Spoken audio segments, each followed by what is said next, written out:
me va. Ouais, Le voilà. soir, en fin de soirée, enfin assez tard comme ça me va, ouais. Ok. Parce que dans la journée, je suis très très occupé. Non, il n'y a pas de souci. De toute façon, la journée, c'est quasiment impossible. La journée, c'est quasiment impossible pour tout le monde avec le taf, les enfants et tout ça, c'est compliqué. Maintenant, si tu es disponible le soir, comme je te l'ai dit, comme ça, on part. Tu sais, moi, je répète pour qu'on soit bien entendu, on part sur on part, Inch'Allah, sur des discussions qui vont durer avec le temps, Inch'Allah, bi'idhnillah, subhanahu wa ta'ala. Donc, je t'écoute, Inch'Allah, pour. Mais est-ce qu'on m'entend bien là? Est-ce que tout le monde m'entend? On t'entend à la perfection. Ok, ok.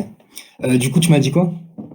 Bah, je te disais qu'on partirait sur, on part sur plusieurs discussions à compter de ce soir. Ensuite, on se mettra au courant avec la permission du Tout-Puissant pour voir comment on fixe les jours. Et puis ensuite, voilà, donc des assises plus courtes pendant le mois de Ramadan. Et ensuite, avec la permission d'Allah Azza wa Jal, on verra pour après le mois de Ramadan, pour des assises qui seront beaucoup plus longues, puis que le mois béni sera parti. Ok, pas de souci. Bah, je t'écoute, hein. Il n'y a aucun problème. Je suis d'accord avec toi. Alhamdulillah Rabbil Alamin. Je t'écoute, hein. Il n'y a pas de problème. Bah écoute, c'est toi qui voulais traiter un thème. Quel est ton thème, qu'on se mette d'accord? Ouais, voilà, comme ça, enfin, tout le monde est au jus, comme on dit. Bah là, finalement, on va parler de la légitimité de l'islam. Est-ce que l'islam peut être une religion juste selon la Bible? Est-ce que Mohamed peut être un vrai prophète aussi selon la Bible? Voilà, c'est des termes comme ça, finalement, qu'on va aborder. Je pense qu'on est bien d'accord. Bah, c'est ce que tu avais proposé. Après, ça, si tu veux, ça va soulever beaucoup de points. Ça va soulever. Faites attention. Juste un truc. Parce que moi, je vais juste vous dire un truc, on va être d'accord sur un truc. Moi, il y a un truc sur lequel je reste respectueux. Faites attention. Il y a des gens, et tout à l'heure, il y a quelqu'un qui a allumé sa caméra. Chez les chrétiens, il y a quelqu'un qui a allumé sa caméra. Donc faites attention. Faites attention à ne pas allumer les caméras. Peut-être qu'il y a vos enfants, peut-être qu'il y a je ne sais pas qui. Mais il y a une caméra qui vient de s'allumer, je ne sais pas qui c'est. Mais faites très attention. Faut pas Ok, allumer ok. les caméras. Non, non, je sais que c'est pas chez toi, Mhour. J'ai vu quelqu'un qui est arrivé à la caméra. Je ne sais pas qui c'est, mais faites très attention. Merci à vous. Donc, je te disais que le fait de parler de la prophétie de Mohammed sallallahu alayhi wa sallam, le fait de parler de la prophétie de Mohammed sallallahu alayhi wa sallam, ça va soulever beaucoup de points. Il y a énormément de points, que ce soit dans ce que vous appelez l'Ancien Testament ou bien dans le Nouveau Testament. Il y a beaucoup de points, il y a beaucoup de preuves et on essaiera de les citer une à une, Inch'Allah, jusqu'à arriver à l'ensemble de vos arguments et de nos arguments. Donc, ça promet des discussions très longues parce qu'il y a énormément de choses à dire, Inch'Allah. Donc, je Ok, t'écoute. ok. Je t'écoute, hein. Non, vas-y, je t'écoute. Moi, je t'écoute. C'est toi qui a le Ok, mot il n'y du a pas de mot. problème. Bah, du coup, finalement, je vais un peu résumer ce qu'on pense à propos de l'alliance, à propos du contrat, si on veut, en quelque sorte, entre Dieu et un peuple. Et ce peuple-là, finalement, doit produire des prophètes. Donc, c'est assez simple. Finalement, après le récit de la création, après le récit de la Genèse, la chute des anges, etc., euh, on est exposé à un récit qui met en scène un patriarche qui s'appelle Abraham, sans le H, dans un premier temps.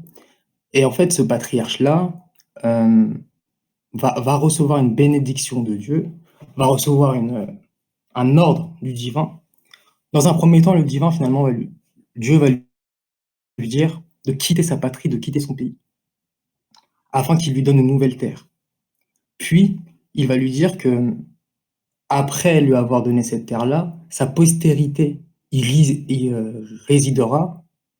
Et lorsque sa postérité résidera sur cette terre, Dieu deviendra le Dieu de sa postérité et de ce peuple-là, afin que ce peuple soit une sorte d'image, une sorte de modèle d'exemple pour propager finalement la vérité divine.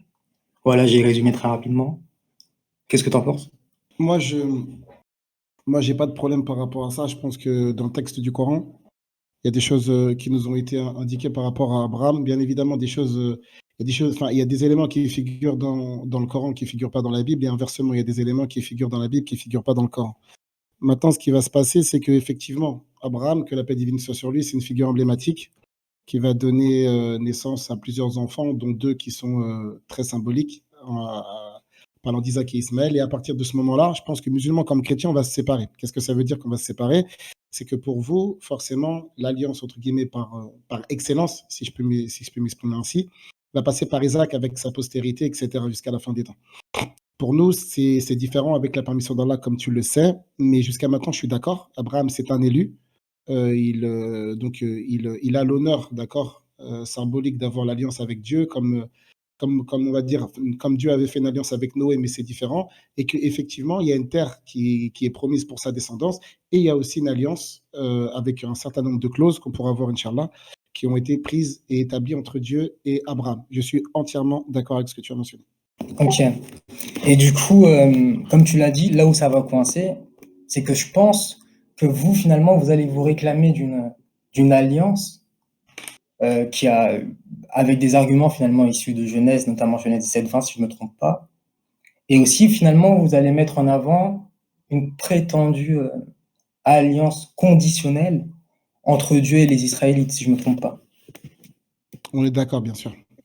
Ok. Et du coup, bah, voilà, pour bien entamer la discussion, quels sont tes arguments pour appuyer cela?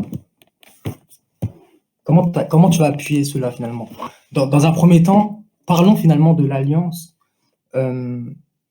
d'Ismaël finalement.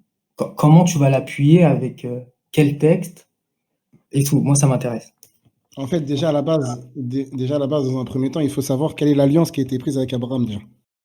Ouais, effectivement. C'est quoi cette alliance? L'alliance, ça consiste en quoi?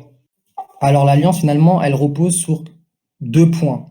De une, la dotation d'une patrie, d'une terre, et de deux, finalement, une alliance où la postérité doit garder finalement la loi du divin. Je suis pas d'accord. Ok, tu peux argumenter. Si tu regardes bien la première des choses, la première des clauses la première des clauses dans l'alliance, c'est quoi? La première des choses qui a été, la première des choses qui a été mentionnée, c'est quoi? La toute première chose, c'est dans Genèse 12, va-t'en de ta patrie et moi je te donnerai ce pays en possession. C'est la première chose qu'il lui dit. Ouais, Donc mais finalement, elle s'est bien reposée finalement sur une terre que la descendance d'Abraham. Et finalement, ce qui est extrêmement intéressant à souligner ici, c'est que Abraham, finalement, il n'y a ni Ismaël ni Isaac. Et Dieu, finalement, lui donne déjà une bénédiction future où il lui dit, écoute, là, finalement, tu as quitté ton pays, mais moi, je donnerai un nouveau pays à ta postérité. Et ça, c'est extrêmement intéressant. Voilà, c'est le premier point, finalement, que Dieu développe. Et c'est dans Genèse 12, si je ne me trompe pas, du verset 1 à 5. Donc oui, effectivement, c'est la première chose. Donc je ne comprends pas pourquoi tu me dis que c'est faux. non, en fait, c'est pas, non, ça, c'est quelque chose qui va venir après. C'est Euh, dans Genèse 12. je vais arriver. Ok. Mais le truc, c'est que lorsqu'il y a l'établissement de l'alliance, notamment dans Genèse 17, c'est quoi la première clause de l'alliance? Non, en fait, c'est ça que tu n'as pas compris. C'est qu'en fait, la première clause de l'alliance repose sur le don d'une terre, en fait, et d'une patrie. C'est la première chose que Dieu promet à Abraham. Va-t'en de ton pays, et moi, je te donnerai un nouveau pays en possession. C'est la première chose que Dieu le promet à Abraham. Je peux te lire le verset. Genèse 12 à 1.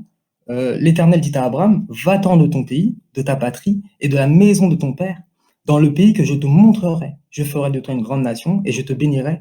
Je rendrai ton nom grand, et tu seras une source de bénédiction. Donc tu vois, va-t'en de ton pays, de ta patrie, de la maison de ton père, dans le pays que je te montrerai. Tu comprends? Donc Et là, en fait, c'est la première clause. d'accord, mais l'alliance, elle a été prise à ce moment-là ou pas? Effectivement, en fait, dès qu'Abraham est dans la démarche d'accomplir la volonté du divin, c'est-à-dire de quitter sa patrie pour suivre la volonté divine, effectivement, l'alliance, la bénédiction est déjà dans un processus d'accomplissement, effectivement. D'accord. Mais en fait, à partir de quel moment l'alliance, elle a été prise alors? Dès Genèse 12.1, en fait, il y a une alliance. Dès Il y a, Genèse il y a- 12.1, il y a pas de ouais. souci. Tu sais, j'ai très bien compris ce que tu me dis. J'ai absolument aucun problème. Le souci, c'est que quand tu vas rentrer dans Genèse 17, 20, excuse-moi, quand tu vas rentrer dans Genèse 17, tu vas voir que l'obtention de la terre, elle n'arrive pas en première position. Parce qu'il y a quelque chose de beaucoup plus important qu'une simple terre, Amrour. C'est quoi? Non, en fait, c'est ça que tu n'as pas compris. Euh, il n'y a pas comment dire? Il n'y a pas un duel finalement comment dire? De prépondérance entre les bénédictions. Est-ce que ça, c'est plus grand que l'autre? Non. toutes les bénédictions qui sont équivalentes, il y a des cases qui doivent être remplies pour entrer dans cette alliance-là. Et une des cases, finalement, qui est nécessaire pour cette bénédiction d'ensemble, pour l'alliance d'ensemble, est le fait, finalement, que Abraham doit recevoir une patrie et doit demeurer dans ce pays-là, doit y mettre les pieds.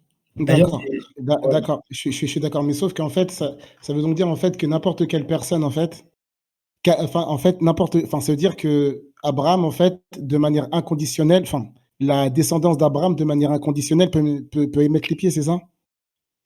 Le pays leur appartient. Effectivement, c'est ce que Dieu dit à Abraham. Écoute, ta postérité, finalement, résidera de manière perpétuelle sur ce terrain-là, sur cette terre-là. C'est la première chose, finalement, qu'il lui dit. Ok, mais en fait c'est pas ça la question que j'ai posée. Je vais reposer ma question. Ok. Ça veut donc dire que de manière inconditionnée, ils peuvent rentrer dans cette terre, c'est ça?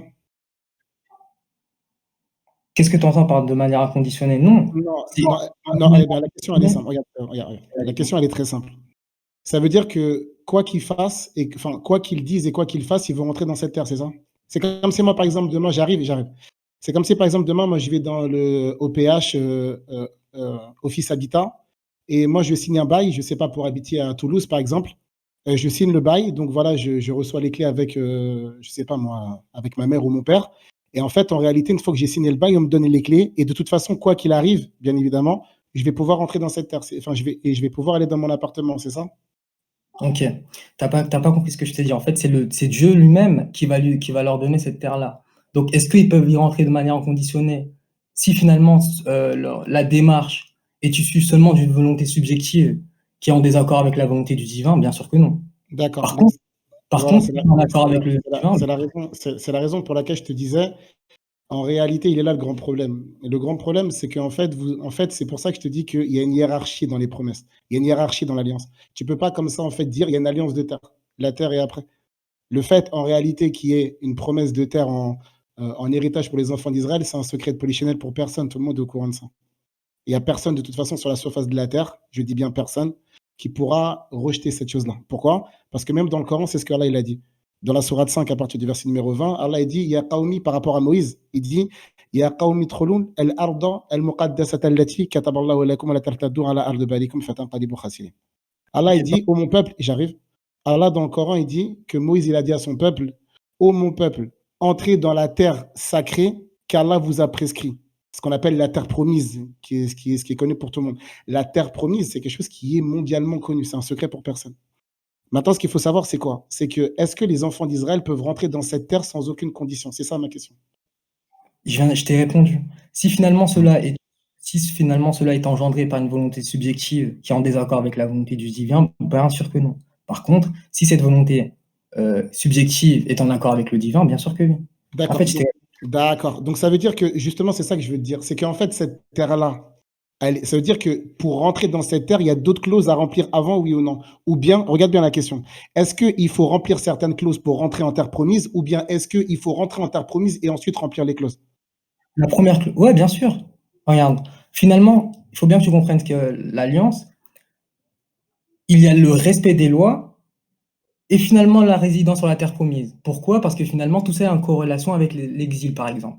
Donc oui, effectivement, il faut respecter les lois pour y demeurer. D'où le fait que je te parle d'être en corrélation, en concordance avec la volonté divine. D'accord. Donc, génial. Donc, ça veut dire qu'on est bien d'accord parce que tout à l'heure, c'est ce que je te disais. Je te disais, lorsqu'on est rentré dans Genèse 17, il y a une hiérarchie. C'est comme dans le texte d'Exode chapitre 20. Dans le texte d'Exode chapitre 20, lorsqu'on parle des 10 commandements, il y a une hiérarchie. C'est comme dans le Coran, dans la sourate 2, verset 83, dans la sourate 4, verset 36, dans la sourate 6, verset 151, dans la sourate 17, verset 22. Il y a une hiérarchie. Et c'est là où il va falloir qu'on s'entende. C'est pour ça que Jésus, que la paix divine soit sur lui, quand on l'a interrogé dans le texte de Marc 12, 28, 29, il a dit quoi? On lui a dit quel est le plus grand des commandements? Jésus n'a pas dit non, non, non, tous les commandements sont égaux, il suffit de les respecter. Non. Et Jésus, il a dit que le plus grand commandement, c'est le monothéisme. C'est la raison pour laquelle cette terre promise, elle est conditionnée par l'obéissance aux lois et aux injections de l'Éternel, et à commencer par ça, le monothéisme. Et jamais de la vie, l'Éternel va donner en possession la terre promise à des polythéistes et des païens. Jamais. Et bien sûr, mais personne finalement t'a réfuté sur cela. Et je le sais, mais Ok, vas-y, Amroul. Non, non, non, non, non, Amroul, c'est à ton tour de parler. ah, ok, ok. Finalement, ce que je t'ai dit, c'est que personne ne t'a réfuté sur cela, personne n'était en désaccord avec cela avec ce point, pardon. Parce que ce que je t'ai dit, c'est que finalement, si tu vas sur cette terre selon ta propre volonté et que tu es en désaccord avec le divin, tu n'as aucun droit sur cette terre-là. Et ça, je te l'ai dit. Ouais, mais sauf que c'est pas ce que tu m'as dit au début. Avec tout le respect que je te dois, d'ailleurs, je salue le respect considérable que tu as ce soir. Euh, Au début, et je pense qu'il faut qu'on soit objectif quand on parle. Au début, lorsque je t'ai dit, dans le texte de Genèse 17, dans Genèse 17, il y a une hiérarchie. Tu m'as dit non, non, non. On ne peut pas commencer à faire une forme d'élitisme ou bien de hiérarchie en disant qu'il y a des lois au-dessus. Non, non, il faut tout. Non, non, non, non. La terre promise, elle est conditionnée par le monothéisme parfait des enfants d'Israël. Ça veut donc dire que l'alliance, là, la terre promise, elle est donnée aux enfants d'Israël tant que les lois de l'Éternel sont respectées. Et à commencer, et justement, la plus haute des lois, c'est le monothéisme. C'est la raison pour laquelle, à chaque fois que les enfants d'Israël, ils ont commencé à tomber dans des gros péchés, etc., le polythéisme, ils sont tombés dans des gros trucs, qu'est-ce qui s'est passé? Ils ont été asservis, ils ont été pris en exil, etc., et ensuite, ils ont commencé à être dispersés parmi les nations. Donc aujourd'hui, la terre promise, elle est conditionnée, faites très attention. Et ça, il faut qu'on soit d'accord, et c'est sur ça, justement, que le débat, il va commencer, Inch'Allah. Pour rentrer en terre promise, il faut être monothéiste. C'est la raison pour laquelle des gens là, qui résidaient avant déjà là, en terre promise en Palestine, ils ont été chassés, ils ont été évincés. Pourquoi? Parce que c'était des polythéistes, des païens. Donc aujourd'hui, et c'est sur ça que je voulais terminer, je vais m'arrêter sur ça et te redonner la parole avec la permission du Très-Haut, c'est que pour mettre les pieds en terre promise, avant toute chose, il faut être monothéiste. C'est la raison pour laquelle je te disais, c'est la raison pour laquelle je te disais que la terre d'Abraham, Abraham, que l'appel divine soit sur lui, il est parti d'une terre polythéiste. C'est ce qu'Allah dit à Azéogé dans la sourate 6. C'est ce qu'il dit aussi dans la sourate 21 et aussi dans la sourate 26 indirectement, aussi dans la sourate 19. Et ensuite, Abraham, qu'est-ce qu'il a reçu? Il a reçu, bien évidemment, mais ça c'est un fait établi, il a reçu effectivement la terre promise. C'est ce que Moïse dit lui-même, notamment dans le Coran, dans la sourate 5, page de droite. Mais maintenant, dans le texte de Ok. Genèse 17, j'arrive, je termine juste frère. Dans le texte de Genèse 17, il y a une hiérarchie qui a été donnée. Et cette hiérarchie, c'est quoi? Non, en fait, voilà, c'est là que tu m'as pas compris. D'accord. C'est-à-dire que toi, regarde, toi pour toi, finalement, pour faire partie de l'alliance, là, je te parle même pas de résider en terre d'Israël, là tu m'as dit pour faire partie de l'alliance, finalement, tu as des lois, tu as des prescriptions qui sont plus grandes que d'autres. Moi, je suis pas d'accord avec cela. Je pense pas que ça soit le cas. Personnellement, quand je lis le texte, la première chose que Dieu dit à Abraham, va-t'en de ton pays. La première chose, va-t'en de ton pays, et moi, et le pays que je te montrerai, tu vas y résider. C'est la première chose qu'il lui dit. Tu vois? Donc C'est quoi? attends, ce que je veux dire, effectivement, lorsque tu respectes les lois de Dieu, bah, bien sûr que Dieu finalement va tout faire pour que tu résides sur sa terre. Mais pour être dans l'alliance, le plus important finalement, c'est de remplir les trois critères qui sont la terre promise, comme tu l'as dit, le respect des prescriptions de l'Éternel, et il y a un autre point finalement qu'on va développer un peu plus tard. Mais finalement, il n'y a pas un point. Si tu respectes un point, tu n'es pas dans l'alliance. Il faut respecter un autre point. Pourquoi? Parce que Dieu, finalement, il ne promet pas seulement à Abraham, écoute, ta postérité va garder mes lois. Non, il le promet aussi une terre à sa postérité, tu comprends? D'où Je le suis fait que d'accord. je t'ai dit de ne pas faire de prépondérance, de ne pas mettre en opposition les bénédictions à terme. Ça n'a aucun sens. Je suis d'accord avec toi. Le truc, c'est que dans les 10 commandements, c'est quoi la première des lois? Oui, oui, adore ton Dieu, le seul Dieu, etc. Oui. D'accord. Donc en fait, se dire que si ça a été placé en premier, c'est comme ça, c'est pour s'amuser? Non, en fait, tu n'as toujours pas compris. Là, je te Non, parle de non, l'alliance. regarde, non, regarde, en fait, comprends. Regarde. Regarde. En fait, regarde, juste un mot, il faut juste qu'on comprenne. En fait, depuis hier, tu as une forme de toc. Ça consiste à dire que tu n'as pas compris. Alhamdulillah, j'ai pas été frappé par la trisomie 21. Je comprends très bien ce que tu me dis. Par contre, là, tu es en train de contredire la Bible, avec tout le respect et la considération que j'ai pour toi.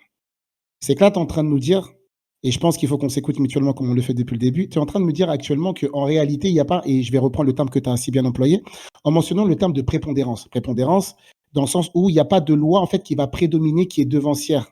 Et ça, c'est Non, totalement faux. je te parle de bénédiction dans l'alliance. Non, attention. Il y Moi, a je te il y a parle. le Non, moi, regarde bien, moi, je te parle de conditions. C'est la raison pour laquelle, si tu regardes dans Deutéronome 28, le Deutéronome 28, qui est dans la Torah, le Deutéronome 28, il est coupé en deux.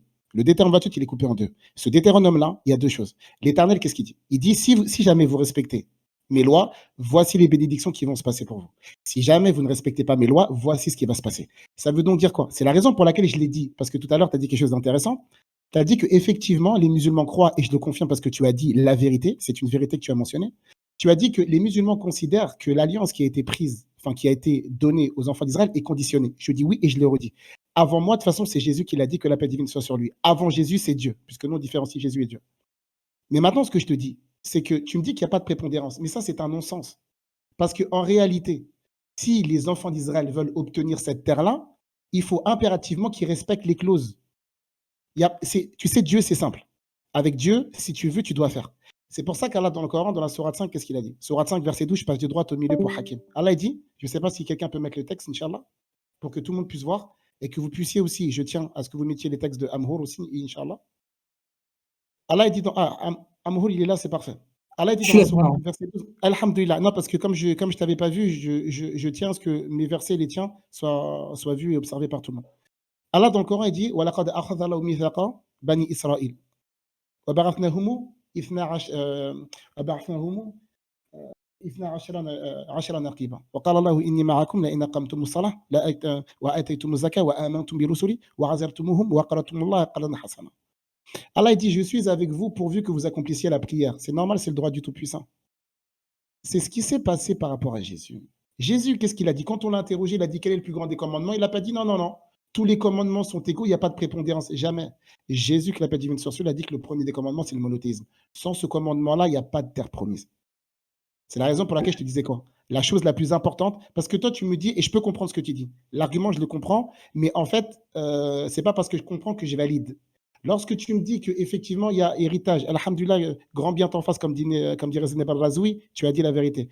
Par contre, pour rentrer en terre promise, il faut être monothéiste. C'est pour ça que je te dis qu'avant la terre, il y a la croyance. C'est pour ça que dans Genèse 17, regarde bien, dans Genèse 17, si tu regardes bien le texte que tu connais, tu as préparé, je suppose, la première des clauses que Dieu donne, qu'est-ce qu'il a dit Dieu? Dans le texte de Genèse chapitre 17, versets 1 à 8, je prends tout le contexte pour que tout le monde puisse suivre, Inch'Allah.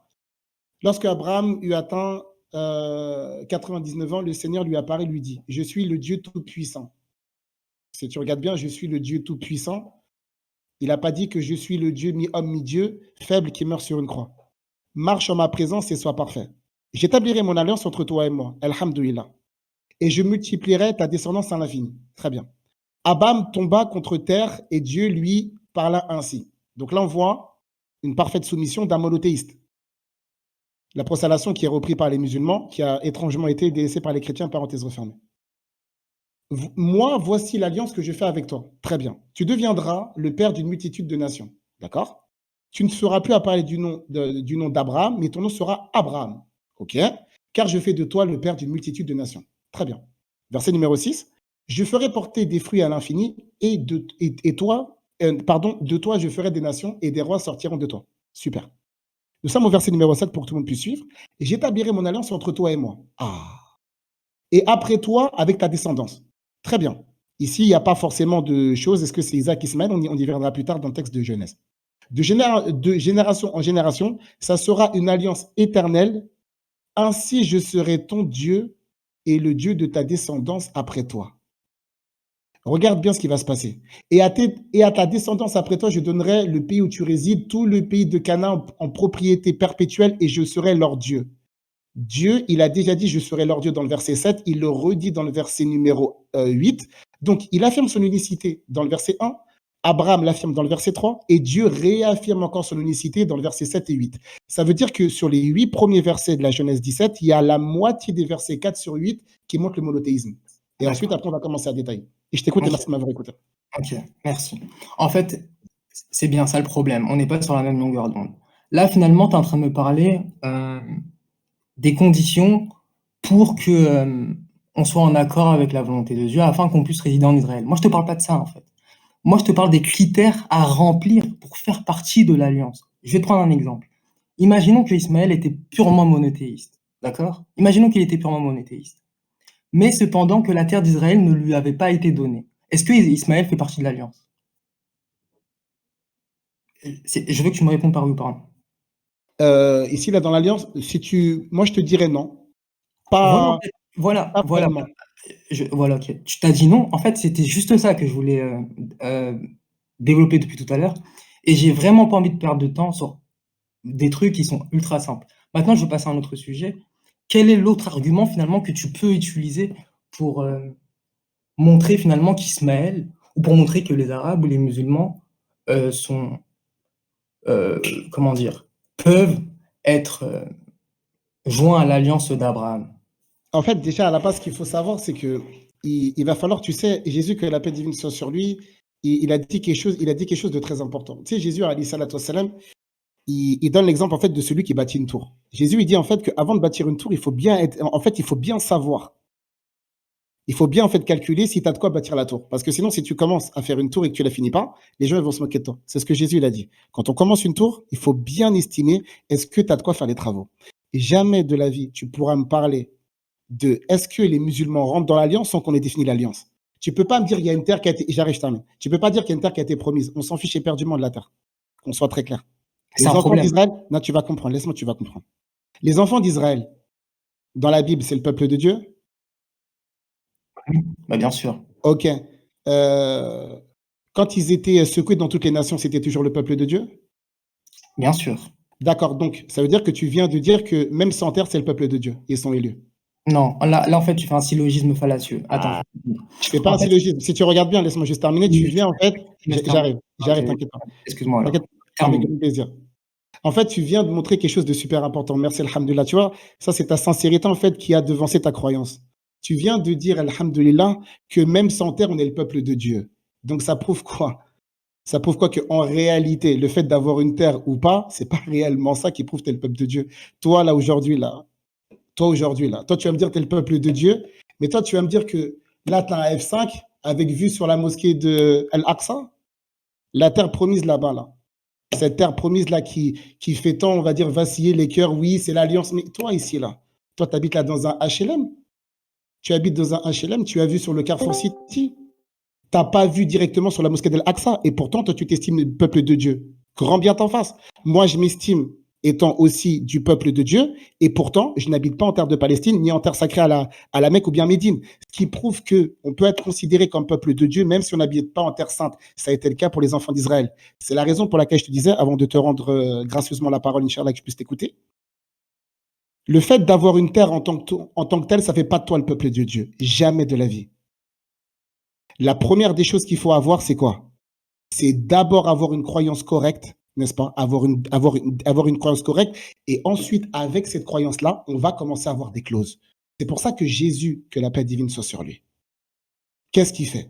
Il ressoude bien, si tu veux, les cœurs des enfants d'Israël pour qu'ils reviennent vers Dieu, pour qu'ensuite, après, on puisse aller voir plus loin. C'est la raison pour laquelle je te dis, je termine sur ça, je suis d'accord avec toi. Attention, je suis d'accord avec toi quand tu me dis que dans l'alliance, c'est en fait établi, personne ne dira le contraire. Dans l'alliance, il y a plusieurs choses. Il y a le monothéisme, il y a la terre. Je suis totalement d'accord, tu as dit une vérité imparable. Il y a aussi l'obtention de la terre. Mais l'obtention de la terre, elle est conditionnée par la croyance. Tu ne pourras pas me dire que si on n'est pas monothéiste, on aura directement la terre. Inversement, c'est pas parce que tu es monothéiste que tu auras la terre. Et c'est là où il faut qu'on discute pour savoir si après les musulmans, eux, rentrent ou non dans l'alliance. Parce que moi, je te le dis et je te le redis, que les musulmans rentrent dans ça par rapport à plusieurs choses. Et je vais le prouver, mais j'aimerais te rendre la parole avant, si tu m'autorises. D'accord.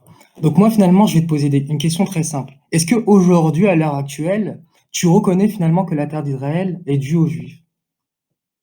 C'est la première chose. C'est la première question que je te pose. Une question fermée. Par oui ou par non, s'il te Non, plaît. non, D'accord, elle n'est pas due aux Juifs. non. Maintenant, moi, je vais lire un texte. Très bien. Rappel de la promesse et ordre donné à Moïse. L'Éternel dit à Moïse, va par d'ici avec le peuple et allez au pays que j'ai promis par serment à Abraham, Isaac et à Jacob, disant je le donnerai à votre postérité. Exode 33. Encore à Josué, pour te dire finalement que cette terre-là, elle est extrêmement importante en ce qui concerne l'alliance d'ensemble. Mais tu l'as toujours pas compris, donc je vais continuer à lire des versets. Deutéronome 21:1, le pays que l'Éternel ton Dieu te donne en possession, là c'est à Josué, on a Deutéronome 21:23, tu ne dois pas céder ton pays que l'Éternel ton Dieu te donne en héritage. Deutéronome 31:23, et l'Éternel donna ses ordres à Josué, fils de Nun, et lui dit, c'est toi qui introduiras les Israélites dans la terre que je leur ai promise. Sois ferme et vaillant, c'est toi qui vas mettre ce peuple en possession du pays que j'ai juré à ses ancêtres de lui donner. Qu'est-ce qu'il faut bien comprendre? C'est que l'alliance, quelle est la différence finalement entre Isaac et Ismaël? La différence de fond, c'est que de une, l'alliance de la terre promise a été donnée à Isaac et non à Ishmaël. D'où le fait que Ishmaël n'est pas dans l'alliance. Déjà, c'est une chose qu'il faut bien comprendre. Deuxièmement, Ishmaël, finalement, n'est pas un héritier d'Abraham. Ça aussi, il faut bien le comprendre. Dans Genèse 17, 21, lorsque Abraham implore l'Éternel, etc., qu'est-ce qui se passe avant? Qu'est-ce qui se passe après, pardon? Dans Genèse 21, on se rend compte que finalement, Agar va s'embrouiller avec, va s'embrouiller avec Sarah. Et en fait, Sarah, elle va demander à Abraham que celui-ci, que le fils finalement de Agar, et Agar quitte la maison de Abraham, ok? Et qu'est-ce que va dire Sarah à Abraham? Excuse-moi, je suis vraiment fatigué. Qu'est-ce que va lui dire? Est-ce que tu peux répondre? Je suis vraiment fatigué, excuse-moi. Donc, qu'est-ce qu'elle va lui dire? Est-ce que tu peux juste reposer la question, s'il te plaît, Inch'Allah? Qu'est-ce que va demander Sarah à Abraham lorsqu'elle va voir que Ishmaël embête en quelque sorte Isaac? Alors, merci à toi de m'avoir donné la parole. Alors, en fait, quand elle voit quand elle voit Ismaël rire, en fait, elle va demander à Abraham finalement de chasser Sarah, parce que elle dit, Sarah, selon le texte de la Genèse, que mon fils Isaac n'héritera pas avec lui, en fait. Donc, elle lui demande en fait de se séparer de cette femme-là ainsi que de son fils. J'espère avoir répondu à la question. Exactement. Donc moi maintenant, la question que je te pose, est-ce que tu reconnais que la parole de Sarah a été acquiescée par Dieu et a été acquiescée par Abraham? Est-ce que tu reconnais finalement que Ishmaël n'est pas un héritier d'Abraham, tout simplement? La parole de, en réalité, comment il a réagi Abraham en fait au début? Abraham, au début, effectivement, il était un peu en dilettante, il était un peu non, je vais pas faire ça quand même. Mais qu'est-ce que dit Dieu dans un premier temps? Parce que c'est toi qui as dit qu'on doit respecter Dieu avant tout. Qu'est-ce que dit Dieu? Non, Dieu justement, en fait, il dit en fait entre guillemets que fais-le. Il dit parce que entre guillemets l'alliance sera prise avec Isaac. D'accord, mais qu'est-ce que Dieu lorsque Sarah demande à Abraham de chasser finalement celui-ci? Oui, justement, mais ce qui va se passer, c'est que si tu veux, selon le texte, ça on y viendra plus tard, Non, non, je on a, répondre. j'arrive, t'inquiète pas, ça va aller. On a donc une validation divine. Il dit entre guillemets fais-le parce que c'est de Isaac dont tu auras une descendance qui te sera propre. C'est ce que le texte dit de mémoire. Finalement, est-ce que Dieu acquiesce la parole de Sarah, oui ou non? Dieu acquiesce effectivement. Ok, donc est-ce que Ishmaël finalement est un héritier d'Abraham? Mais en Et fait, ce qu'il faut faire, tu sais, je pense qu'on est tous nostalgiques de l'école de la République. Cependant, il ne faut pas revenir en arrière pour faire des cours d'art plastique. Qu'est-ce qu'il a dit après Dieu par rapport à Ismaël? il lui a dit que lui, finalement, je l'ai exaucé et c'est ta postérité. Exactement. Moi, ce que je demande, Non, non, non, non, non, non, non, reviens avec moi, reviens avec moi. Qu'est-ce qu'il parce a dit sur que Ismaël? Non, non, arrête bien. Dans le contexte que toi-même tu m'imposes de citer. Qu'est-ce qu'il a dit par rapport à Ismaël? ben, je viens de te le dire, je ferai aussi une nation du fils de ta servante, car il est ta postérité, je viens de te le dire. Très bien. Donc ça veut dire qu'il y a une nation qui doit sortir. Et, Il n'y a pas de problème. Mais moi, ma d'accord. Bah, question est justement, on va y arriver à cette nation avec le temps. C'est la raison pour laquelle je voulais que tu le dises. Je voulais que tu dises que il y a effectivement Ismaël qui est chassé dans un premier temps. En fait, c'est la demande de Sarah, que la paix divine soit sur elle. C'est quelque chose qui va faire tiquer Abraham. C'est son fils, c'est son premier. Et là, lui, il n'est pas d'accord. C'est normal, c'est son fils. Et là, l'Éternel béni soit-il, il dit non, entre guillemets, fais ce qu'elle te dit, d'accord? Fais ce qu'elle te dit parce que c'est de lui dont il y aura une descendance qui te sera propre. Mais j'ai absolument aucun problème avec ça, moi. Je n'ai absolument aucun problème. Dans la mesure où, parce que c'est ça que tu as oublié de mentionner, c'est que l'Éternel Dieu a dit qu'il y aura quand même une grande nation. C'est-à-dire, entre guillemets, il est pas chassé. OK. Absolument pas. OK. Donc, moi, ma question que je te posais, est-ce que Ishmaël est héritier d'Abraham, oui ou non? Bien sûr, il est héritier. OK, montre-moi où Je, Ishmaël hérite d'Abraham. Je vais y arriver, ne t'inquiète pas. Simplement, je voulais juste, parce que tu n'as pas eu longtemps, je voulais juste te rattraper sur le petit larcin que tu as fait dans le texte de Deutéronome 21. Je vais répondre à ta question. Parce qu'en réalité, déjà à la base, on a parlé on a parlé, parce qu'en fait, c'est ça le souci. C'est que là, on essaye de mettre la charrue sans les bœufs. On n'est pas dans la charrue avant, là, on est dans la charrue sans les bœufs. Pourquoi? Parce qu'en réalité, à la base, l'héritage, il y a des clauses, et les clauses, on va y arriver un par un. C'est la raison pour laquelle j'ai été surpris, j'ai été étonné, j'ai été effaré de ce que tu as mentionné le texte du Deutéronome. Le Deutéronome 21, enfin en fait, tu viens avec le Deutéronome 21 et tu veux me faire croire avec Deutéronome 21 que lorsque l'Éternel dit qu'il va faire une alliance et qui va donner l'héritage, c'est quoi? C'est inconditionnel dans le Deutéronome, Amrour? Effectivement, l'alliance est absolument inconditionnelle. D'accord. Dans le L'alliance Deutéronome, regarde, écoute ma question. Dans le attends, Deutéronome, Amrour, je vais bien terminer, je vais bien terminer. Regarde, l'alliance entre les Juifs et Dieu est inconditionnelle partout dans la Bible, absolument inconditionnelle. C'est-à-dire, attends, je termine, hein. C'est-à-dire qu'effectivement, si ceux-là finalement désobéissent à Dieu, effectivement, ils seront menés en exil. Ils peuvent même être sanctionnés, ils peuvent même être punis par la loi en vigueur, etc. Cependant, l'alliance, pardon, n'est jamais rompue. Donc effectivement, je réitère ce que j'ai dit. Et finalement, je veux pas que je veux c'est et nickel. juste OK, donc je termine très rapidement. Et en fait, j'aimerais bien finalement que tu reviennes sur le point parce que j'ai pas très bien compris ce que tu as dit. Moi, je veux une réponse par oui ou par non. Est-ce que Ishmaël est héritier d'Abraham? Voilà. Non, attends, c'est pas ça. Déjà à la base de chez base. En fait, en réalité, tu sais, en fait, et tout, il y a les choses qu'on veut faire et les choses qu'on doit faire. À la base, il faut qu'on procède. Et c'est ça que Paul il disait. Paul il disait que toute chose doit être faite avec en fait un ordre bien respecté. La première des choses, et c'est là la grande erreur capitale et manifeste que tu viens de commettre avec tout le respect que je te dois, c'est que tu veux me faire croire. C'est pour ça que j'ai bien posé la question. Tu sais, ma question elle est très simple. Je la repose à nouveau. Est-ce que tu vas me faire croire ça avec le Deutéronome? Effectivement, l'alliance est inconditionnelle avec le Deutéronome. Cependant, la punition, la sanction, elle, elle peut avoir lieu. Mais l'alliance est inconditionnelle. Il faut faire attention. C'est pas la même chose. Donc, Ok, je réitère mes ok. Regarde bien. Donc ça veut dire qu'à partir du moment où il y a écrit que c'est à perpétuité, ça veut dire que ça ne peut pas changer. inconditionnel, ça veut dire quoi? Ça veut dire que celle-ci, effectivement, elle peut pas être rompue. Attends, regarde bien. Parce qu'en fait, toi, tu m'as cité des passages qui sont intéressants. Après, je vais revenir sur le Deutéronome. Mais je voulais juste savoir ça, après, je vais revenir sur le Deutéronome. Tu m'as cité des textes qui sont passionnants. Tu m'as cité le texte de Deutéronome, excuse-moi, je remonte. Deutéronome 21-23. Le texte, il nous dit, son cadavre ne passera pas la nuit sur le bois, mais tu l'enterras le jour même, car celui qui est pendu est un objet de malédiction auprès de Dieu. Tu ne souilleras pas le pays de l'Éternel que le pays de l'Éternel, ton Dieu te donne en héritage. Est-ce que tu peux me prendre Deutéronome chapitre 7, versets 1 et 12? Je sais pas si c'était Deutéronome 21-23, mais bon, Deutéronome chapitre 7, verset combien? 1 à 12. Ah si, en tout cas, alors attention, peut-être qu'il y a une erreur de citation, mais en tout cas, à minuit 12, il y a le Deutéronome 31-23 plutôt. Ah ouais, voilà, donc c'était pas 21-23, c'est pas grave. Non, C'est pas grave, non, je t'excuse. Je non, t'excuse. non, comprends, parce qu'en fait, il y a une faute de frappe qui a été faite. C'est pour ça que Non, j'ai dit. je t'excuse, y a pas de Le problème. texte dit, alors, l'Éternel donna ses ordres à Josué, fils de Nun. Il dit, fortifie-toi et prends courage, car c'est toi qui feras entrer les enfants d'Israël dans le pays que j'ai juré de donner, et je serai moi-même avec toi. Très bien. Le texte du Deutéronome 7, qu'est-ce qu'il a dit? Le texte, il dit, regarde bien ce qu'il va dire le texte. Le texte il dit, ainsi observe les commandements, les lois et les ordonnances que je te prescris aujourd'hui et mets-les en pratique. Si vous écoutez ces ordonnances, si vous les observez, les mettez en pratique, écoute bien.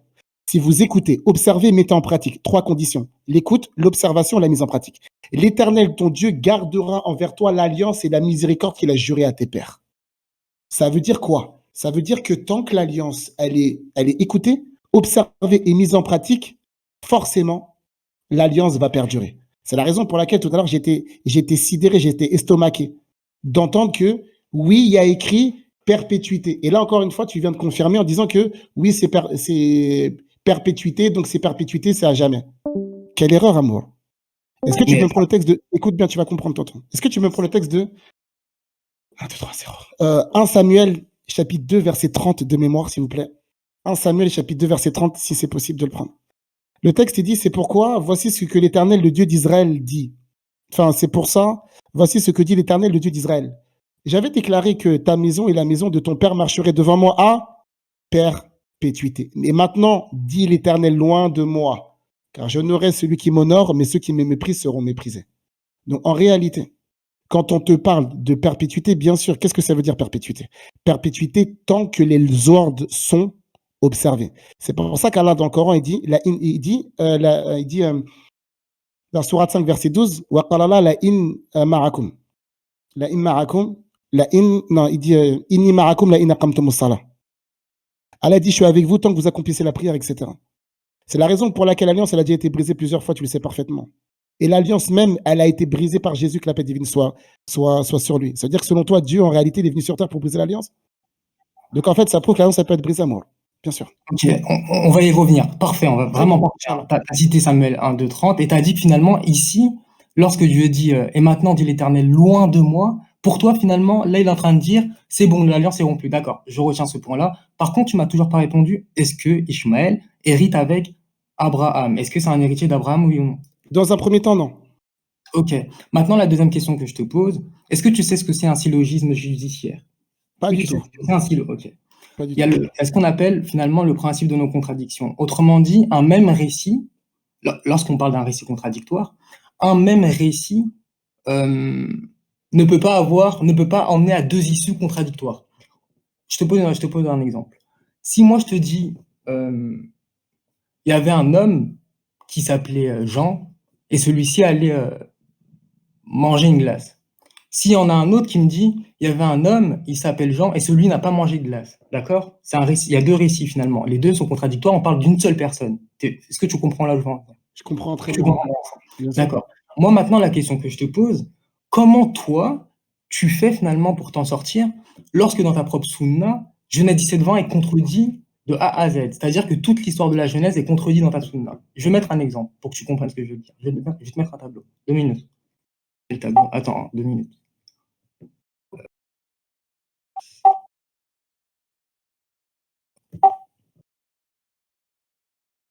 Voilà, je te mets le tableau. Alors, dans un premier temps, et je vais surtout revenir après sur la lance inconditionnelle, hein, parce que ça m'intéresse énormément ça aussi. Dans un premier temps, euh, il y a une contradiction sur la bénédiction faite à Ismaël. Est-ce que tu as un texte dans le Coran où Dieu finalement fait une bénédiction à Ismaël, qui est semblable à la bénédiction de Ishaq? Alors, une Allô? bénédiction. Ouais, je Ouais. t'écoute. Une bénédiction par rapport à Ismaël, que la paix divine soit sur lui. Moi, je serais venu avec le. Oui, bien sûr. J'ai pas de problème. Je viens parce qu'en fait, c'est très simple. De toute façon, on va arriver avec la sourate 2, verset numéro 127, qui a vu la réponse dans la sourate 2, verset 151, sourate 3, verset 164, sourate 2, On peut les verset. mettre? Sourate, non, Non. j'arrive, t'inquiète pas, sourate 62, verset numéro 2 et 3. Absolument, je n'ai absolument aucun problème. Quel est le souci? Ok. Donc finalement, dans le Coran, il est dit que toutes les nations de la terre se béniront à travers la postérité d'Ishmaël, comme Non, ça a c'est été pas dit à ça. Isaac. Non, mais regarde bien. Si tu regardes bien, regarde. Regarde, la Écoute, question que je excuse-moi. te pose, Pardon, je coupe mon micro. Je coupe mon micro. il y a pas de problème, t'inquiète pas, il n'y a pas de problème. La question que je te pose, est-ce qu'il y a une bénédiction semblable qui a été faite à Ishmaël dans vos récits? Alors, Est-ce qu'il y a une bénédiction semblable à celle de Isaac, pardon, qui a été faite à Ismaël dans vos récits? je t'ai dit que, en réalité, l'envoi de Mohammed sallallahu alayhi wa sallam, il colle parfaitement au texte. Il colle parfaitement au texte de Genèse 17-20. Il n'y a aucun problème. Le problème, c'est qu'en Non. fait, comme on est. Regarde bien, écoute bien, tu vas comprendre. En réalité, le souci, c'est que toi, tu es venu avec un. En fait, je suis désolé, je te jure, hein, avec tout le respect que je te dois, en fait, le tableau, franchement, il est super beau. Il y a même une croix, franchement, c'est super. Le problème, c'est que, à défaut de l'esthétique, j'aurais aimé qu'on puisse avoir quelque chose de concret.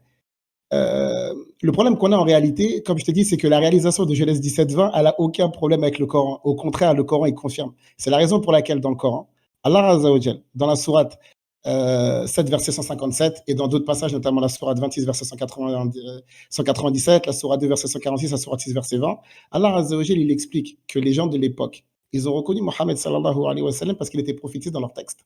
Le problème que toi, tu as, j'arrive, tu vas comprendre. Le problème que toi, tu as, et ça, en fait, c'est là où je vois que malheureusement, avec tout le respect et la considération que j'ai pour toi, toi-même, tu vas venir contredire Jésus. Parce que Jésus, que la paix divine soit sur lui, il a expliqué comment reconnaître un prophète ou pas. Il a dit, Jésus, que la paix divine soit sur lui. Je peux répondre? Du J'arrive. coup, finalement, tu ne m'as toujours pas répondu. Tu parles de Genèse 17-20, je te demande si finalement il y a une prophétie semblable dans vos textes. C'est ça que je te demande. Ah non, mais attends, si tu veux en fait textuellement, non. Mais Ok, ça ok. pose absolument Attends, pas de attends, problème. attends. Bien Je sûr, te dis-moi. demande, s'il te plaît, Ismaël, laisse-moi Avec parler. grand plaisir, avec grand Donc, plaisir. non, pour la première, c'est non. Pour la deuxième, est-ce qu'il y a une bénédiction semblable à la bénédiction qui a été faite à Isaac dans vos textes? C'est-à-dire une bénédiction finalement qui est en rapport avec la, la, toutes les nations de la terre se béniront à travers ta postérité, etc. Est-ce qu'il y a quelque chose de semblable dans le texte coranique quand on parle d'Ishmaël? Attention, fais très attention à la question que tu as dit. Repose la Oui, question oui, correctement. je te demande. Pour ça, je te demande. C'est la même question que je te pose depuis tout à l'heure. Vas-y, repose ta question, Inch'Allah. Est-ce que, dans ton texte, il y a une bénédiction qui a été faite à Ishmaël, celle-ci est semblable à la bénédiction qui a été faite à Isaac dans nos textes? Non, non, Non, pas sinon dit c'est officiellement. parfait. Mais il n'y a aucun Donc, ok. souci. Donc il y a une contradiction sur la bénédiction faite à Ismaël parce qu'elle n'est pas dans vos textes. Absolument pas. Deuxièmement, ok, Absolument deuxièmement, pas. Attention, s'il te plaît, avec moi. Fais très attention. Ça, c'est ce qu'on appelle dans le football, on appelle ça le passement de jambes. Mais tu sais qu'il y a des joueurs qui sont blessés sur des passements de jambes, notamment Ronaldo à l'époque. Donc, je d'accord. reviens sur ce que tu as dit. C'est pas parce que là tu essayes de passer comme une personne qui a pas de ticket. Tu sais, les gens, des fois, quand ils ont pas de ticket, ils essayent de passer Ishmaël, derrière celui qui a. Laisse-moi terminer, s'il te plaît. Laisse-moi rapidement. terminer. Laisse-moi terminer. Tu sais, des fois, quand quelqu'un n'a pas de ticket, il passe derrière quelqu'un qui avait un ticket, c'est de passer. Attention, tu es en train d'essayer de me faire valider quelque chose que j'ai pas dit. Je reviens sur ce que j'ai dit. Écoute très bien ce que je vais te dire. Je te dis que c'est pas parce que le texte n'existe pas texto comme il existe chez vous qu'il est contredit. Jamais de la vie.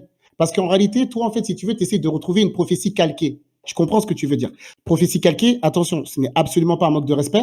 Prophétie calquée, ça veut dire retrouver une source islamique qui est identique ou quasiment identique, si tu le veux, à un texte qu'il y a dans le texte de la Bible. Je comprends ce que tu veux dire. Cependant, pour nous, c'est absolument pas une contradiction ni une condition. Pourquoi? Je m'arrête sur ça pour que tu puisses redévelopper ton point. Jamais de la vie, tu vas trouver que tu as des textes dans le Coran il y a des textes dans le Coran qui viennent pour, si tu veux, comment expliquer? Si tu veux, le texte du Coran, si tu veux, tout, c'est un résumé de ce qu'il y a dans la Bible. Et ça, il faut que tu fasses très attention sur ça. Parce que, par D'accord. exemple, écoute bien, et ça, c'est très important, et c'est sur ça que je vais asseoir l'argumentation, et que je vais revenir sur le début du débat que tu tentes de fuir depuis le début, mais je vais quand même répondre à ta question et revenir sur le point initial du débat. Si tu prends par exemple la sourate 5, verset 78, Allah dit dans le Coran, L'urina alladhina kafaru min bani Israël, ala nisani Daoud wa Isa bani Maryam, dhalika bima asaw wa kanu yahtadun. Kanu la yatanahawna an munkarin fa'aluh.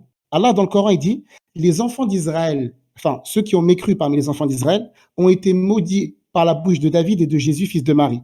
Ceux-là, parce qu'ils désobéissaient et transgressaient, ils ne s'interdisaient pas aux uns les autres le mal qu'ils faisaient. Je te pose une question simple, et là tu vas comprendre pourquoi toi et moi on ne sera pas d'accord. Mais il faut vraiment que tu comprennes mon point, comme moi j'ai compris ton point. Merci à toi. Est-ce que tu es d'accord que Jésus, il a maudit certains parmi les enfants d'Israël dans la Bible? Oui, effectivement. Dans le texte de Matthieu 23, malheur à vous, le texte, tu le connais par cœur. Ok. Jésus, il a donné beaucoup, beaucoup, beaucoup de malédictions par rapport à ce qu'ils font, par rapport à l'hypocrisie, ce qu'ils ont fait par rapport à l'aumône, etc., par rapport à la dîme, beaucoup de choses qu'ils font par rapport à la veuve et l'orphelin, par rapport à l'ostentation, etc. Ça, c'est quasiment tout un chapitre dans le texte de Matthieu 23. Tout ce chapitre de Matthieu 23, il a été récapitulé sur un verset du Coran. Je suis pas en train de dire que c'est quelque chose qui vient pour rabaisser les évangiles, et jamais de la vie. Ce n'est absolument pas la position et ce que je veux dire ce soir. Je te dis que le Coran, des fois, il va venir pour... Ah, c'est ça que je voulais. Il vient pour synthétiser des passages qu'il y avait dans la Bible. Ça veut dire que c'est pas parce que tu trouves pas un texte au stricto sensu que le Coran vient pour contredire ça. C'est ce que je voulais dire et je te remercie grandement de m'avoir écouté. D'accord, merci. Donc finalement, effectivement, tu l'as confirmé, il n'y a ni la bénédiction à propos de la démographie du grand nombre de la nation dans vos textes, ni une bénédiction semblable à celle d'Isaac, dans le style les nations de la terre se béniront à travers ta postérité. D'accord. Maintenant, la deuxième contradiction, lorsqu'on raconte une histoire, si finalement on se trompe sur l'âge, de 1 an, 2 ans, ça va, mais d'une dizaine d'années, c'est quand même beaucoup. Donc finalement, moi, ce que je te demande, comment tu fais pour, pour arriver à corréler finalement la tradition islamique et la Bible, lorsque dans ta tradition islamique, il est marqué cela, Ismaël est chassé lorsqu'il était encore qu'un bébé. Pourquoi? Puisque sa mère Agar l'allaitait encore, donc il s'est fait chasser avant d'avoir reçu sa présupposée bénédiction. Abraham l'a amené avec son fils Ismaël pendant qu'elle l'allaitait. Le prophète a ajouté, puis elle a bu de l'eau et a allaité son enfant. Autrement dit, là il est clairement dit que Ishmaël allaitait encore au sein. D'accord? Et finalement, ce que je viens de citer, c'est du Sahih al-Bukhari, 3364. La référence du livre, c'est le livre 60, hadith 38. Donc comment tu fais finalement, lorsque dans ton texte, il est marqué que Ishmaël fut chassé lorsqu'il était bébé, donc lorsqu'il était encore au sein, tandis finalement dans nos textes, Ishmaël n'est pas chassé à cet âge-là, il est chassé à 13 ans, c'est-à-dire lorsque Isaac est né, et lorsque finalement il y a conflit entre Isaac et Ismaël. Donc comment tu fais finalement pour concilier ces deux récits? Voilà, Merci j'ai beaucoup. parlé lentement pour bien t'expliquer. Ok, nickel. En réalité, Agar, elle a été chassée combien de fois? 2 fois. Combien? 2 fois. D'accord. Donc en fait, ça veut nous dire que tu es d'accord avec moi qu'il y a deux passages qui sont différents. Ça veut dire qu'en réalité, regarde bien, ça veut dire en réalité qu'il y a eu deux passages où elle a été chassée, notamment dans le texte de Genèse 16 de mémoire et l'autre m'échappe ce soir. Donc en Genèse réalité, 21. excuse-moi, Genèse 21. ça a coupé. Ouais, c'est ce que j'allais dire. Et j'avais un doute par rapport à Genèse 21. En fait, en réalité, où est le problème que tu essaies de mentionner? Le problème que je suis en train de te dire, et tu n'as toujours pas compris, Ishmaël n'a jamais été chassé bébé, en fait. Jamais, jamais, jamais. Il n'a jamais été chassé lorsqu'il était au sein. Jamais. Ah, mais C'est que tu... attends, non, mais en fait, justement, le problème, c'est quoi? C'est que, en fait, c'est ça, et le grand souci, il va se trouver là. C'est que, en fait, toi, en fait, à partir du moment où il n'y a pas un texte dans la Bible, tu le considères comme faux. Mais ça, c'est terrible. En réalité, je te jure que c'est terrible. Parce que, en vérité, alors, avec tout le respect que je te dois, ensuite, je vais revenir sur le point.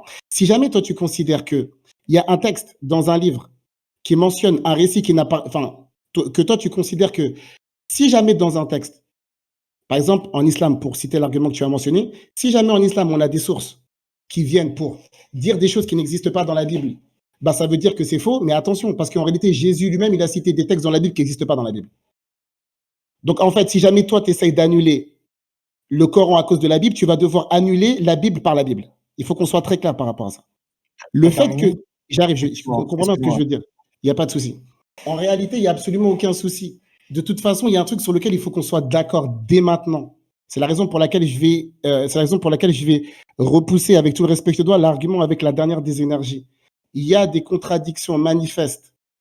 D'accord? Il y a des choses, il y a des récits sur lesquels on n'est pas d'accord entre les musulmans et les juifs et les chrétiens. Si tu regardes, par exemple, dans le texte de Genèse 22 qui vient après Genèse 21 chez toi, le texte il nous dit que c'est Isaac.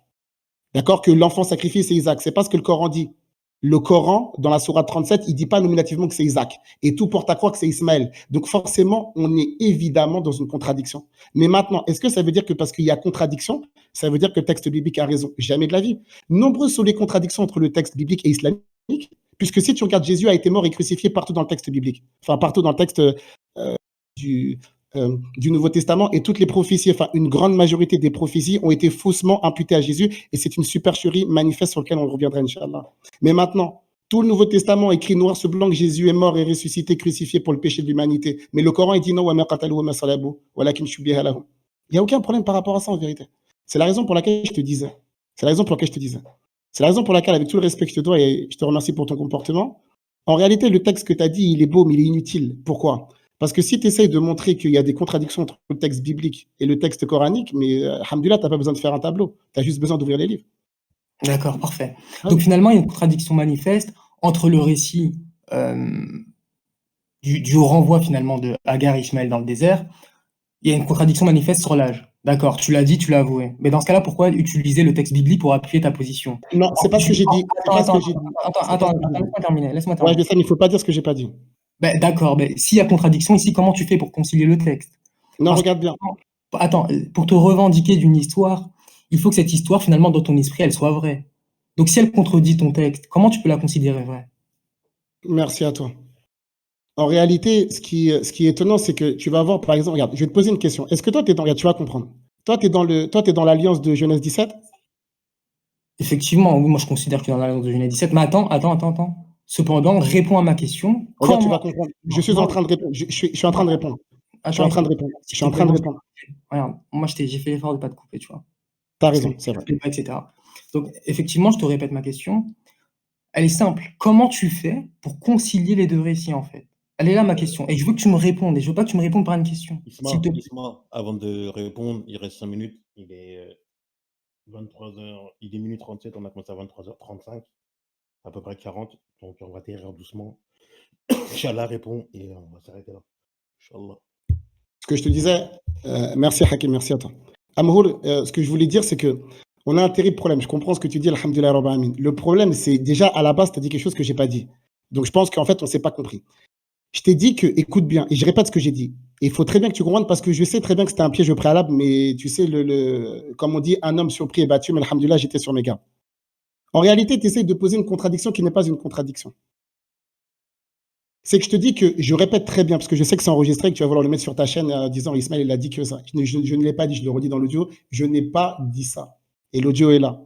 J'ai dit deux choses. La première des choses, et je pense que tu le sais, j'ai dit c'est pas parce qu'il y a un texte, et je le redis bien, j'ai dit c'est pas parce qu'un texte n'apparaît pas dans l'islam, enfin, excuse-moi, c'est pas parce qu'un texte n'apparaît pas dans la Bible que le texte est faux. C'est la même chose, c'est pas parce qu'il n'y a pas un texte qui n'existe pas dans le Coran qu'il est faux. Il y a des textes qui ne sont pas dans le Coran, qui existent dans la Bible, qui potentiellement peuvent être vrais. C'est pas parce que le Coran ne le dit pas et que la Bible dit que c'est faux, jamais de la vie. Mais c'est la même chose, c'est pas parce que la Bible dit quelque chose, dans le sens, c'est pas parce que la Bible ne dit pas quelque chose que le Coran dit que c'est faux. Ça, c'est la première chose que j'ai dit. La deuxième chose que j'ai dite, c'est que le texte du Coran vient pour factoriser des récits historiques de la Bible. Ça, c'est un. Deux. Non, ça, c'est deux. Trois. J'ai dit que de manière générale, et écoute bien ce que j'ai dit. J'ai dit de manière générale, effectivement, il y a des choses qui sont dites et affirmées par la Bible qui sont contredites par le Coran. Je n'ai jamais parlé d'Ismaël alayhi salatu wassalam. Je t'ai parlé, par exemple, de la crucifixion de Jésus, que la paix divine soit sur lui, en te disant, si tu veux dire que le texte coranique s'oppose avec énergie au texte biblique, bien évidemment. Maintenant, ce que je te disais, c'est quoi? C'est que en réalité, Ismaël a été chassé 2 fois, selon le texte, entre guillemets. Mais maintenant, en fait, qui est rapporté par le prophète Mohammed sallallahu alayhi wa sallam, qui a été rapporté dans le Coran, indirectement dans la sourate 14, verset 34 non, à 34. attends, je te coupe. Ismaël n'a pas été chassé 2 fois. Non. Non, quand je dis Ismaël, contexte biblique. je parle d'Agar. Excuse-moi, c'est moi, je me suis trompé. C'est pas grave. D'accord.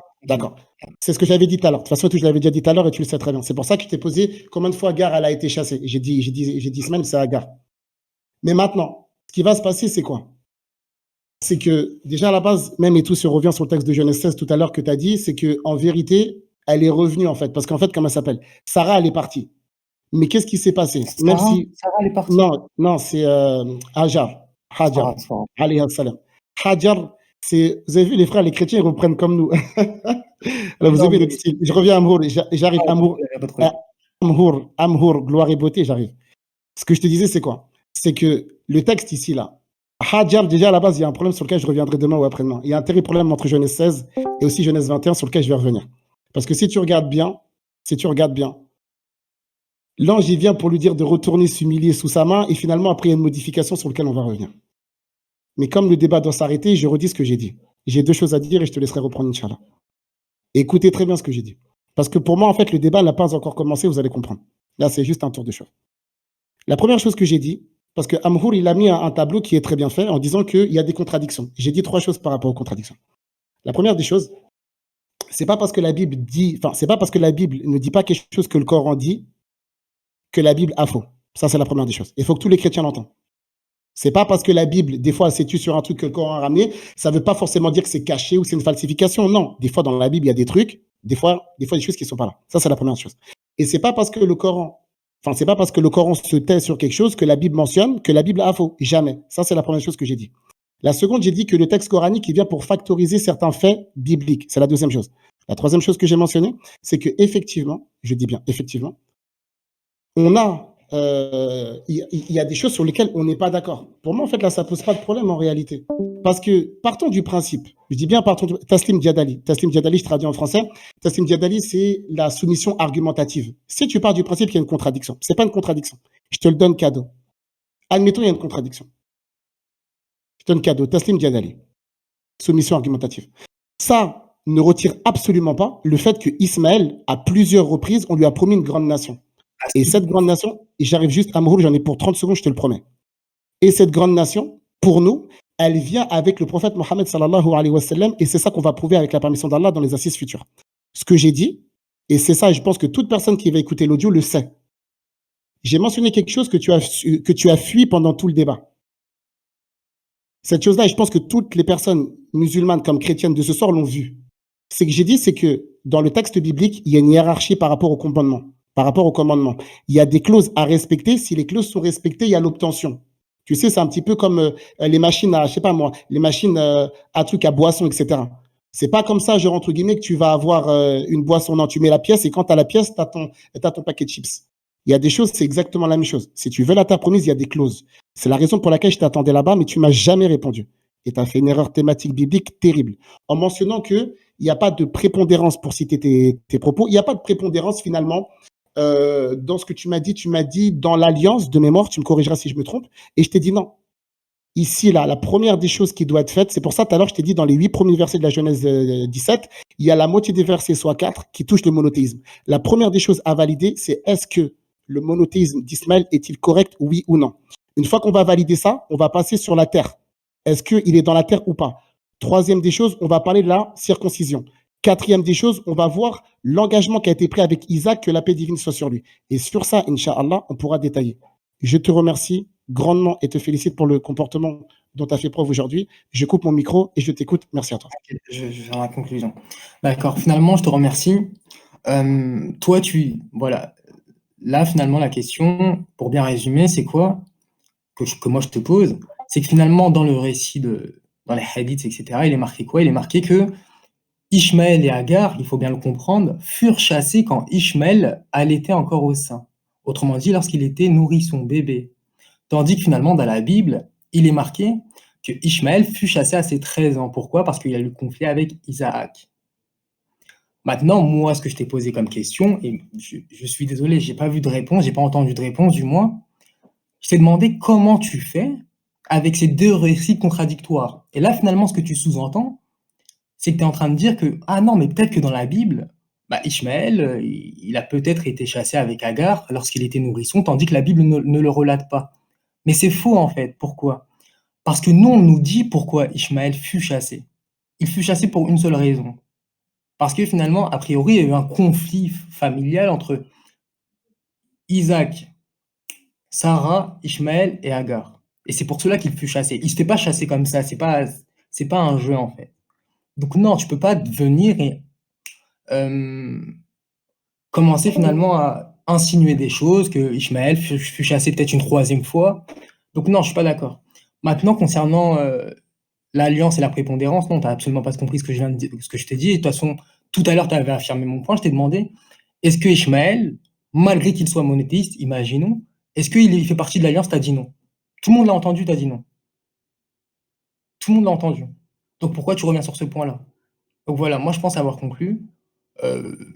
Dommage finalement, le temps nous manque. Je pense que c'est vraiment dommage. En tout cas, toi, je te remercie beaucoup d'être venu. Je te remercie beaucoup d'avoir accepté. En espérant finalement qu'on continuera sur cette voie-là. Et je remercie tout le monde finalement d'être venu. Et vraiment, merci pour l'accueil. Voilà. Je voulais juste dire un truc, Amrour, et je vais m'arrêter sur ça. Déjà, là-bas, je reviens sur... et je pense qu'alhamdoulilah, le débat s'est beaucoup mieux passé. Je pense que Amrour, il a tenu son engagement, parce qu'apparemment, il avait pris un engagement. Donc, l'engagement a été pris, alhamdoulilah. On tient à le féliciter, en tout cas, pour l'engagement qui a été pris. Ce que je voulais juste dire, c'est le tout petit point, pour pas qu'on se quitte sur un malentendu. Et je te dirais, par contre, comme ça, tout le monde entend, je te donnerai le volet numéro 2. Ça sera pas demain, parce que, comme je t'ai dit, tu as vu, c'est le mois de Ramadan, on essaye de profiter au maximum. Ça sera peut-être, aujourd'hui, nous sommes mardi, ça sera peut-être jeudi ou vendredi, donc on se donne jeudi ou vendredi, Inch'Allah. Je reviendrai vers toi par rapport à ça, mais c'est compte jeudi, vendredi. Compte jeudi ou vendredi. Et puis, on essaiera de se faire ça tous les 2-3 jours. Comme ça nous permet de pouvoir profiter de nos adorations, etc. Par contre, je dis bien par contre, je te préviens avant, dans exactement 13 jours, on ne pourra plus débattre parce que ça sera les 10 derniers jours du mois de Ramadan. Et là, c'est le sprint final, si tu veux, chez nous. Donc, on évite tout ce qui est débat et on se concentre pour la spiritualité. Au moins, comme ça, tu es prévenu depuis... D'accord? Comme ça, on est clair dès le début. Et voilà. Je voulais juste terminer sur ça, c'est que lorsque j'ai dit, et je pense que c'est sur ça qu'on ne s'est pas compris, c'est pour ça que ce qui serait bien pour le prochain débat, Ism, il est spécialiste dans ça, c'est pour ça que j'ai noté à minuit 44, j'ai noté, les frères, notez les points à traiter la prochaine fois, Inch'Allah, pour le suivi et veiller à ce que tous les points soient traités, du côté musulman et chrétien, pour qu'on puisse traiter tous les points mentionnés. Parce que quand je t'ai dit que Ismaël, que la paix divine soit sur lui, il n'est pas dans l'alliance, c'est ça que je t'ai dit après. Je t'ai dit, c'est qu'en réalité, il n'y a pas de souci. Si tu me dis que Ismaël, dans un premier temps, l'alliance ne lui était pas donnée, je n'ai aucun problème. Par contre, ce que je te dis, c'est qu'elle lui sera donnée dans un second temps. C'est ça qu'il faut comprendre. Et c'est là où on va détailler, je t'expliquerai, je te donnerai mes arguments. Donc c'est ça que je te disais, frérot, je te disais que pour nous, dans un premier temps, de toute façon, ça c'est un fait établi, l'alliance a été prise avec les enfants d'Israël. Ismaël est, si tu veux, mis en attente, avec tout le respect que je dois à Ismaël, juste pour qu'on se comprenne, il est mis en attente. Il y a des choses qui vont se mettre en place et ensuite, il récupérera sa part. C'est comme une forme de salle d'attente, si tu veux. C'est ça que j'ai dit. Je n'ai pas dit qu'il est exclu. Il est mis sur le côté temporairement. Ce n'est pas une exclusion définitive, quoi. Voilà, merci à vous. Les frères, on va vous laisser les très tard, Inch'Allah. Merci. Je remercie les organisateurs déjà. Je remercie les organisateurs de ce débat, les frères qui ont fait des efforts. Je remercie les participants qui ont écouté avec énormément de respect. Je remercie Amhour pour la participation. Je remercie Jésus, mon sauveur, qui envoie des ondes positives. Très bon débat. Le cavalier qui dit que c'était un débat plaisant à écouter.